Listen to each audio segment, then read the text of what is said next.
Mes frères, mes sœurs, en ce samedi, je vous invite à offrir la Sainte Eucharistie, qui a pour thème « Je me recommande à la Vierge Marie », c'est-à-dire « Je confie ma vie à la Vierge Marie ».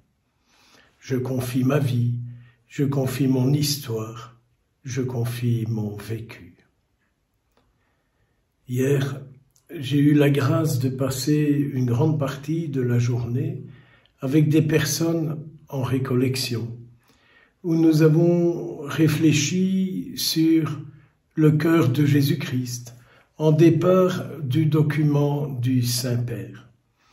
Et donc, la matinée s'est passée à cette partie du document où le Saint-Père fait un inventaire de la réalité du monde tel qu'il est aujourd'hui, que vous connaissez, que je connais, et que peut-être nous vivons nous aussi des égoïsmes, des replis sur nous-mêmes, des chacun pour soi, enfin tout ce que vous voulez, quoi. Et moi je trouvais que ce document, donc qui part un peu, à mon sens, du voir, juger pour agir, vieille tradition dans l'Église, allait aider les gens à comprendre ce que le pape dit, mais aussi à comprendre leur propre vie. Car beaucoup d'hommes, beaucoup de femmes aujourd'hui souffrent de la réalité de leur vie et ils ne savent pas comment s'en sortir. Et donc, toute cette question du voir, juger, agir permet de trouver le chemin de la libération pour notre propre vie.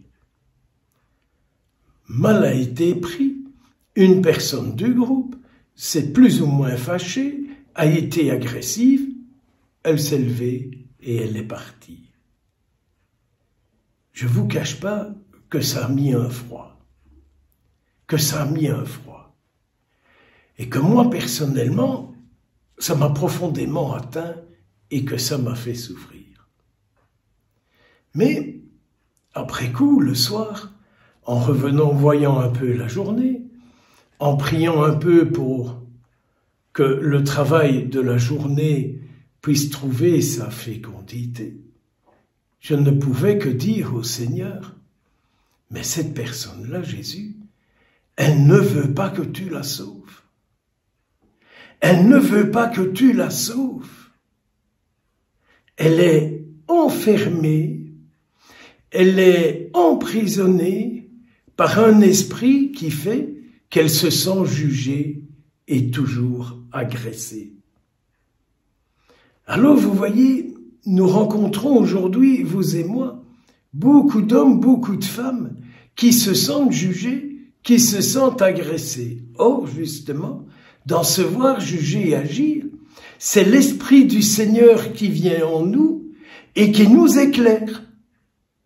L'Esprit du Seigneur vient nous éclairer, nous faire découvrir pourquoi nous sommes malheureux, d'où ça vient, voir d'où est-ce que ça me vient, quelle est la cause dans ma vie qui fait que je m'exclus des autres et que je suis fâché sur les autres. Je m'exclus des autres et je suis fâché sur les autres. Donc je me mets dans une espèce d'enfermement, quoi.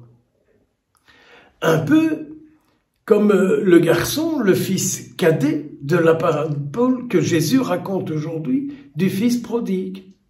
Il veut vraiment n'en faire qu'à sa tête.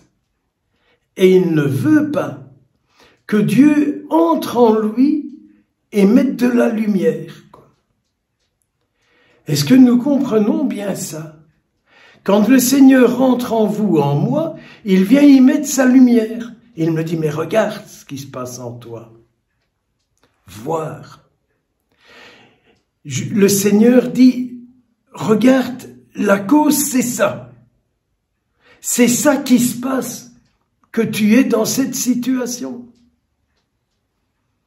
Et le Seigneur dit, je viens en toi pour agir en toi et pour te remettre en pleine communion avec les autres et avec moi-même.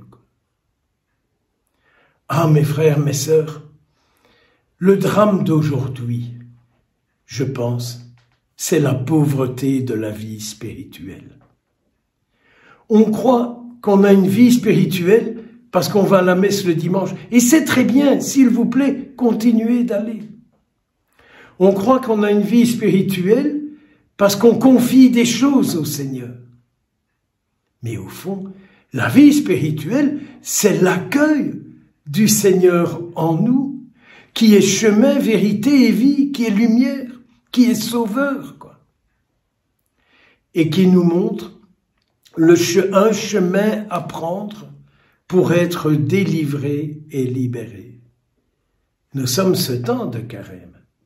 Et je trouve que le verset qui accompagnait l'introduction de l'évangile d'aujourd'hui, « Louange à toi, Seigneur, roi de gloire », le verset disait aujourd'hui, comme c'est beau, je vais vous le relire, « Je me lèverai, j'irai vers mon Père, et je lui dirai, Père, j'ai péché contre toi, et j'ai péché contre le ciel.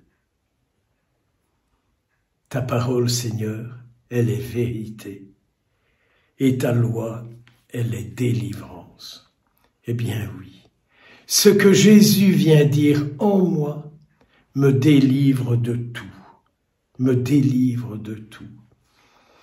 Alors le premier mouvement, j'avais presque envie d'être fâché sur cette personne.